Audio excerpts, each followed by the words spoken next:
So I would say briefly before we get started, a CRM is like, as Eli said, a database driven tool, usually a hosted piece of software that enables an organization to keep track of its supporters and its donors and what they have done, whether that's sign petitions or make donations or attend events, track a history of what your supporters do and who does what on an ongoing basis, and to communicate with them much more effectively.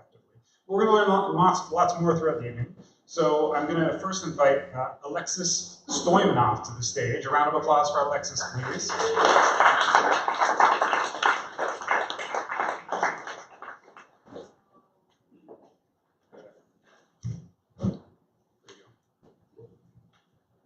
Thank you, Alexis. I'm going to have my phone over here, but that's strictly to keep us on time, not because I'm bored. Okay, to begin, we brought you here for two reasons. One, because of your day job, if you like, and where you are, and also because you're on the board of an organization that we're hoping you can talk about today too. So just tell us about what you do in your day job, and tell us about this organization on which you're the board of. Yeah, so I work at West Coast Environmental Law. We are a legal nonprofit. We do legal aid services for people who want to protect the environment using law, and we also do some law reform work. And I'm the Senior Communications and Engagement Specialist there. So that's the day job, and then I'm also on the board of a small community organization called the Mount Pleasant Family Center, which operates in Mount Pleasant and offers a lot of family support services for families with young children in the neighborhood. They operate a family drop-in with learning programs and other services, and then they also have a program at the ISS in BC, that's the Immigration Services Society. Yes. And they have a program there that is called Circles of Care and Connection that's providing services for refugee families and immigrants, new immigrants. Okay, terrific. And tell us about the structure of, I'm just going to call it Mount Pleasant for short because it's quite a long name. Yeah. Tell us about the kind of structure of Mount Pleasant. How many staff do they have, and maybe also how long they've been around? Yeah, so they have, I think, around 5 staff in the Circles of Care and Connection program, and then 7 in the family drop-in at the family center. And so it's a pretty small organization, but they've been around for a long time. They were established in 1976, I believe.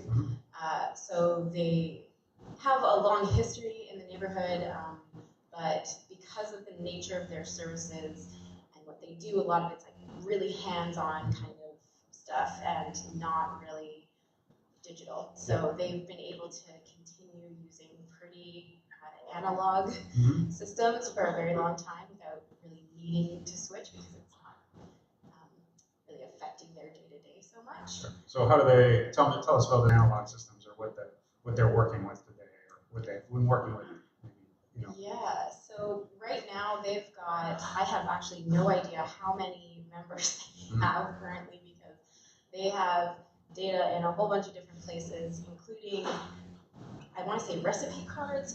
Wow, okay, so like physical pieces of paper.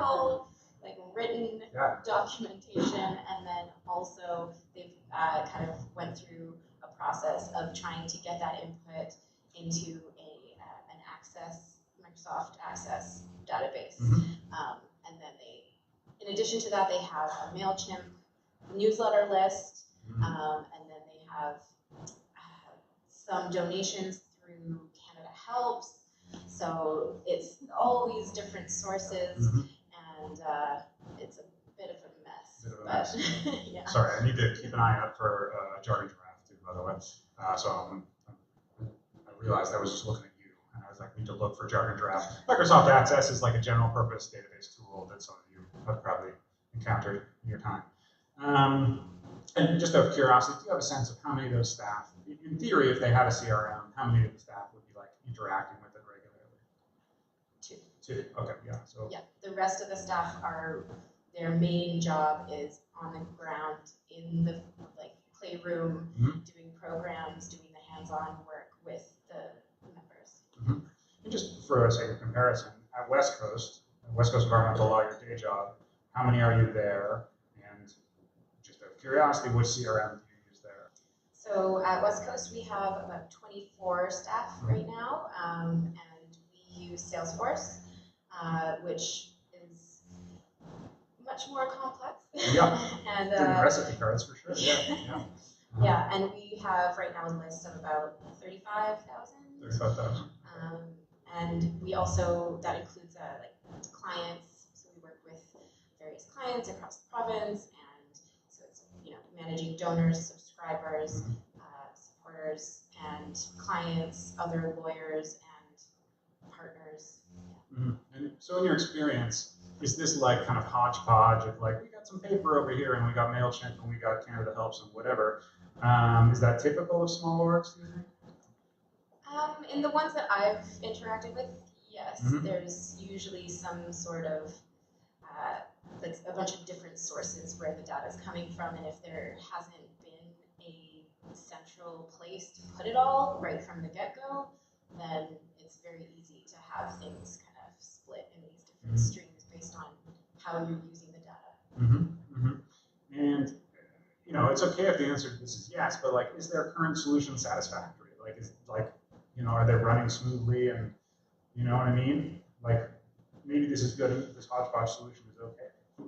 Yeah, I mean, part of the reason they haven't embarked on the CRM journey so far is because it's not actually really affecting the day-to-day operations that much, because they rely on a lot of foundation and grant funding, some government funding, and then donations, individual fundraising is not really a huge part of their strategy, and so they're not needing to do the direct digital outreach.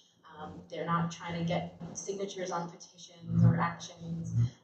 Their main goal is providing services for families in the neighborhood, and it's like a physical, face-to-face kind of thing. And then they also have capacity issues. Well, not issues. They have a certain capacity for the center and for their programs, and they have had no problem attracting people just based on word of mouth and actual more traditional forms of outreach. So they haven't really needed to do a whole lot of digital outreach, so it hasn't really been that big of a problem. So would you say a couple of pressures on orgs to move to a CRM is that we need to do digital activation, we need to do digital outreach, or we need to raise money from individual donors? Is that if we imagine why and when orgs shift to a CRM? Yeah, and they've actually started having these conversations. We have as a board as well, because we're starting to shift, sources of formerly stable grant funding are changing, and so there's been this desire to start to ramp up more individual fundraising and making use of all of the great members that have used the services over the decades that they've been around. So right now we've been having all these conversations about what to do and whether this is the time to make that leap. But there are definitely barriers in terms of resources, capacity, and just the motivation isn't quite as strong as, say, if there was a real need to engage people digitally. Is you don't need to cast aspersions on people on the team, but is technology fluency, or digital fluency, a challenge too? I would say for the two staff that would probably be most likely to be using the database, I think they definitely would be able to handle it. Okay. It's not, but the training, the orientation, the selection of the right vendor and that kind of thing. It's I think capacity is more of a challenge, having the resources and time to put into all of that process. And it's a little interesting to me that the board is involved in these decisions. Is that commonplace, do you think? Is it ideal? You know what I mean? Or is it just the board stepping in where they can? Well, we were kind of asked about it by the ED. We have, it's a pretty casual technical board, I Sure. guess you could say. Mm-hmm. Like the only board I've ever been on, so I actually don't really Mm-hmm. know Mm-hmm. what other boards are like. But I think it was more coming out of the conversation about fundraising and change and like shifting the funding model a little bit, and which are conversations that boards can and should be involved in. Do you think funders, like institutional funders, government funding, foundations, care about, you know, how an organization manages this piece? You know what I mean? Do you think funders inquire about like, oh, are you still on that spreadsheet and that paper? Are you growing up a little bit? Are you mature? Or do they not care?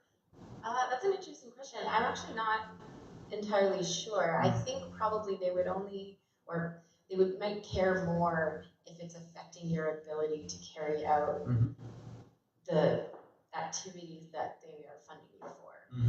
And if there's like an obvious barrier because of your systems and your data collection, then maybe they would be interested in, but I'm not sure if we've reported to our board at West Coast about like the software we use or anything like that. Yeah, so at West Coast, those conversations don't go up to the board level.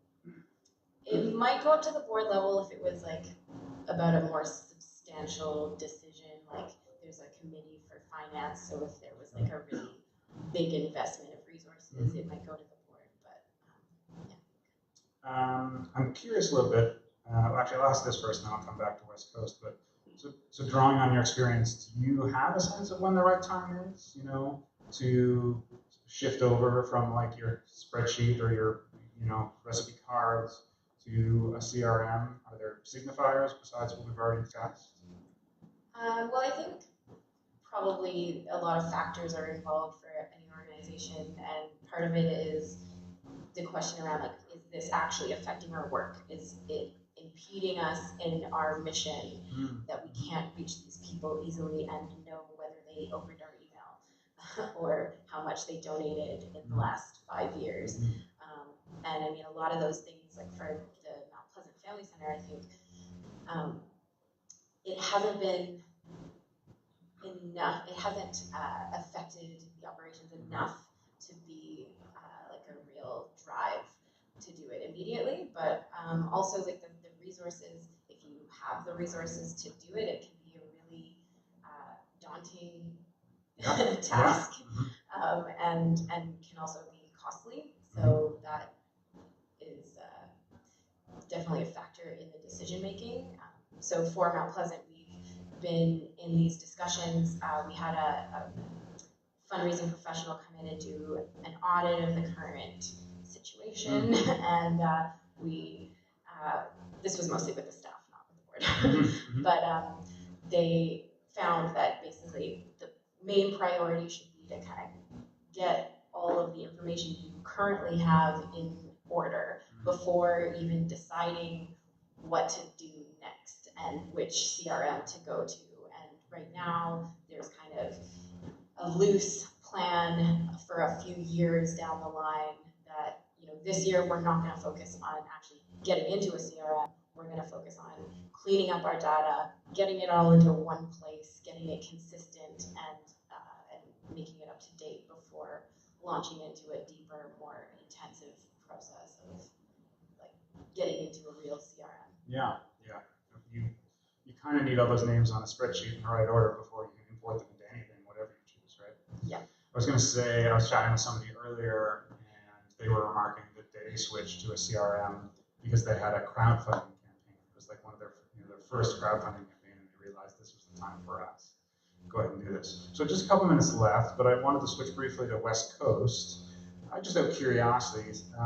You know, what is the most common complaint you and your staff have about your CRM, or you're interacting with it? Oh, which one do I pick? You can pick one. We'll have several throughout the evening, so just whatever one strikes you. Well, I find Salesforce to be needlessly complicated. I think there are like 5 different ways to do one thing, and so it's kind of hard to know if you're doing it right.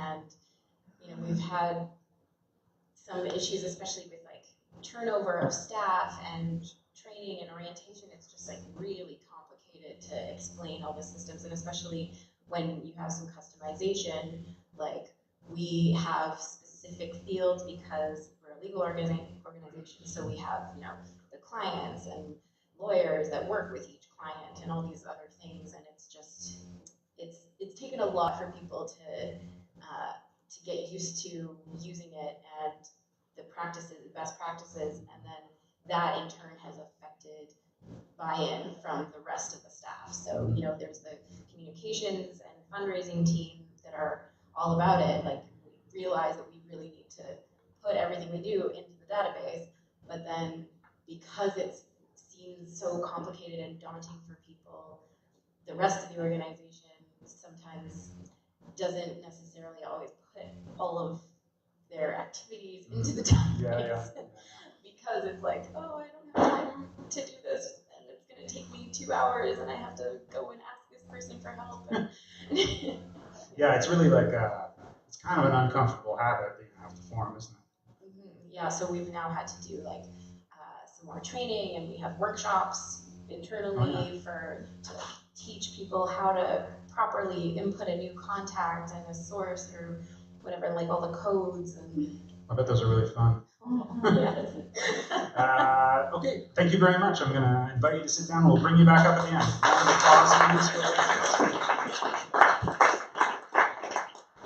Terrific. Thank you, Alexis. And next up, I'm going to invite to the stage Elena Iñurrategui. Round of applause.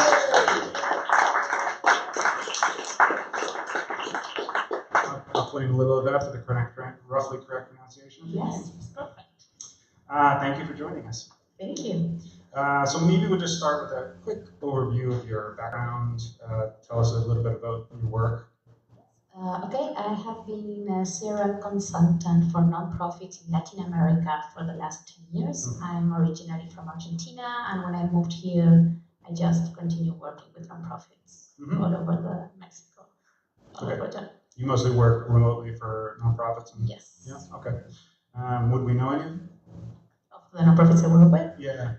Food Bank in Argentina, Red Cross in Argentina, Greenpeace, Techsoup is one of the biggest nonprofits there. Amnesty International Argentina also. So we know all those. Very good. Terrific. So I'd like to chat with you a little bit about the kind of technology side of things, and then the next guest we're going to do people a little bit more.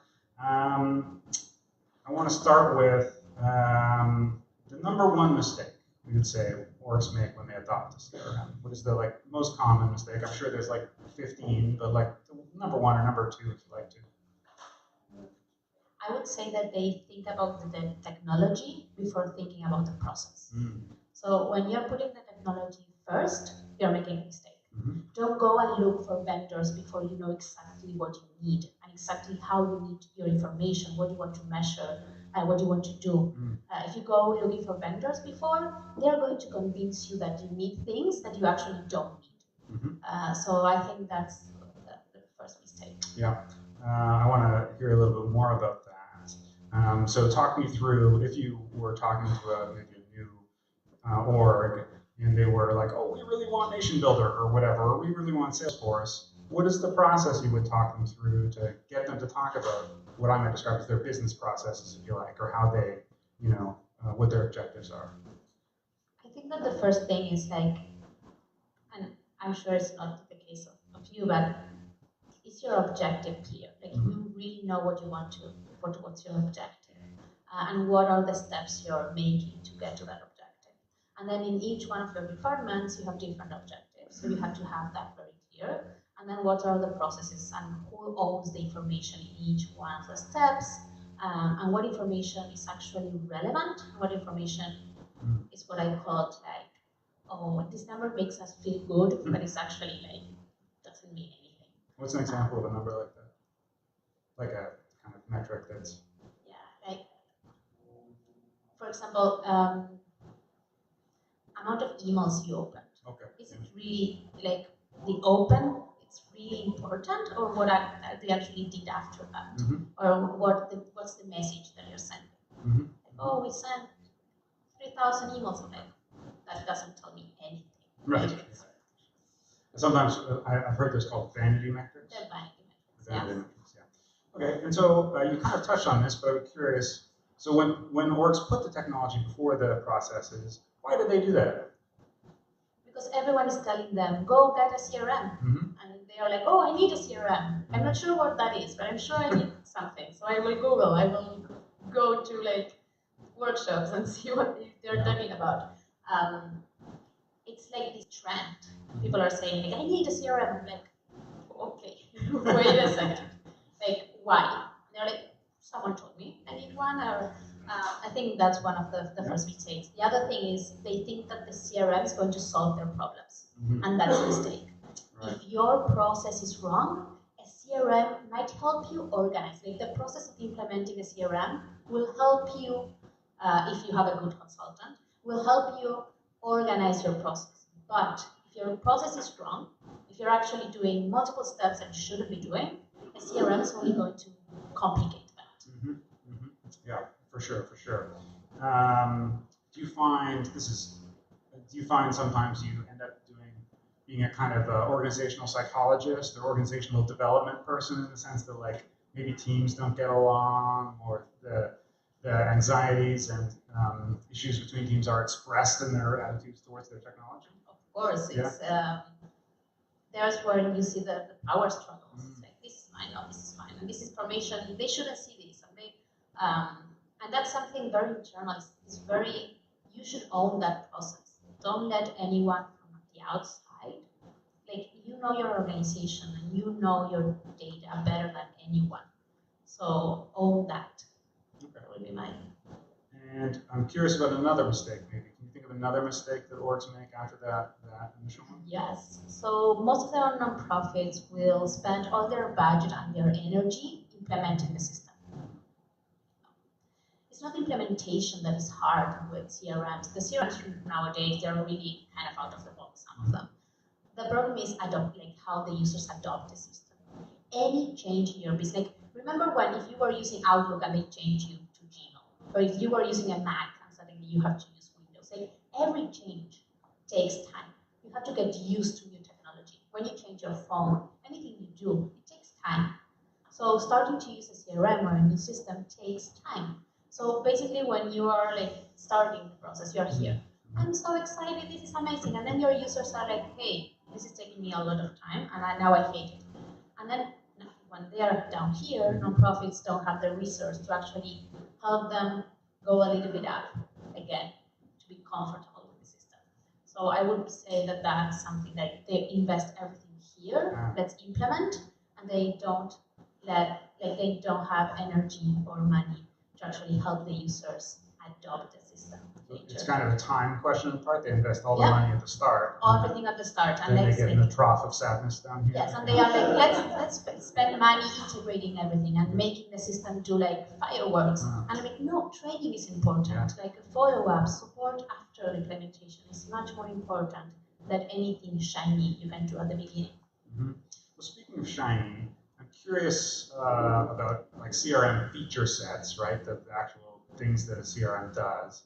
Are there features that like are shiny to orgs that they definitely go for, that they shouldn't, or they like buy but are never going to use? You know? I would say, like, if you're looking for a CRM, avoid the CRM website.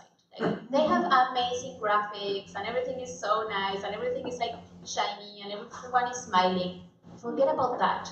Go to the reviews. Go to the community using the system. Look at your site.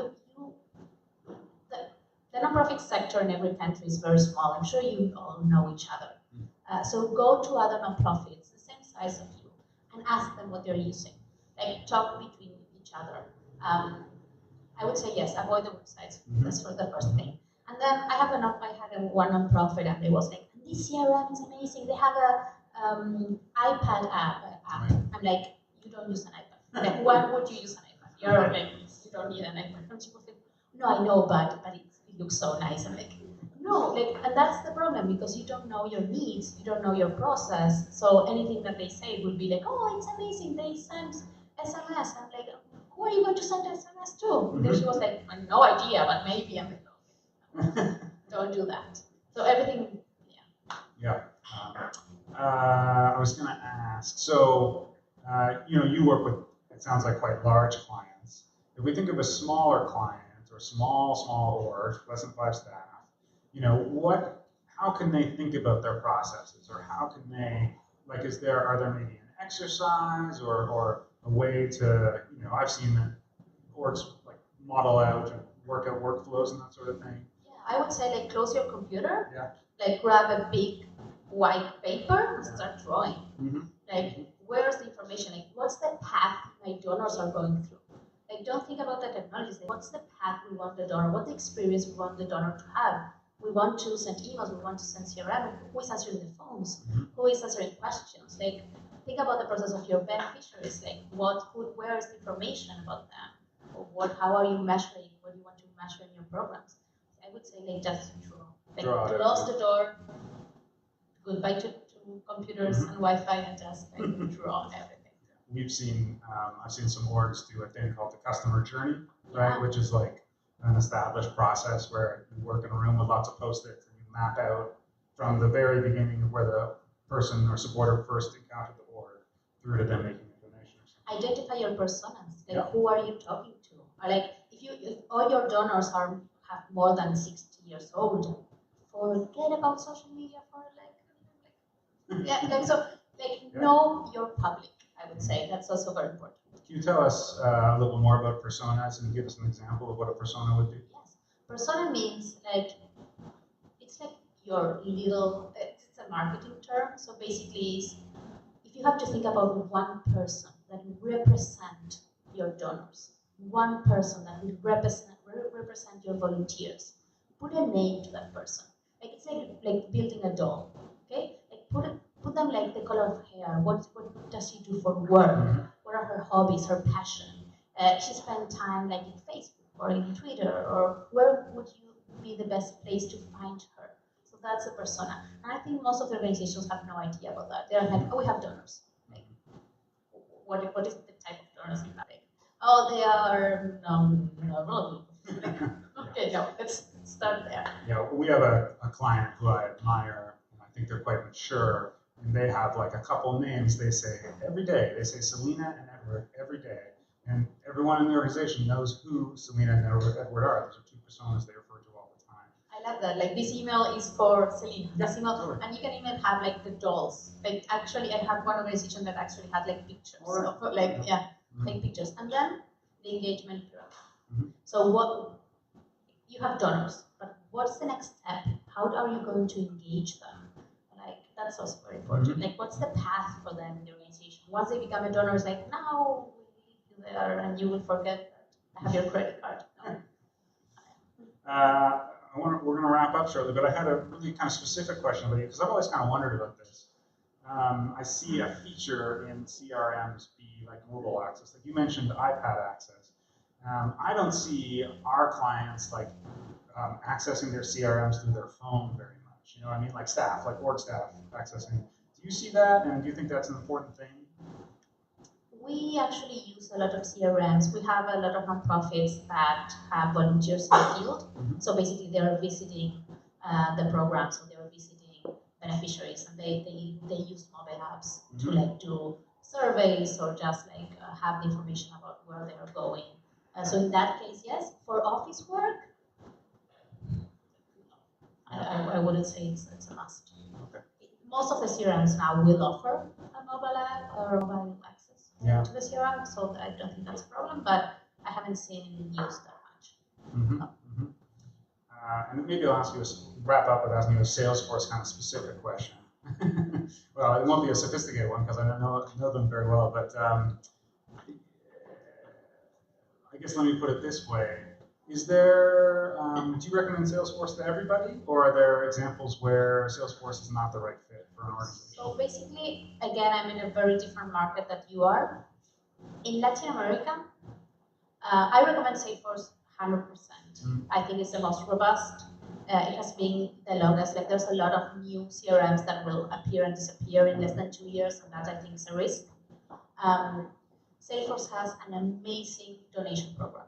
So basically, most of my nonprofits in Latin America that only have less than 10 users. They have like 3 persons in fundraising and 2 directors. They have Salesforce free. So Salesforce will donate 10 licenses to any nonprofit in Latin America, in Canada, to any charity. And then the rest of the licenses will have an 80% discount. And you are receiving the same technology that companies like Toyota, Google, Facebook, Avon are using right now.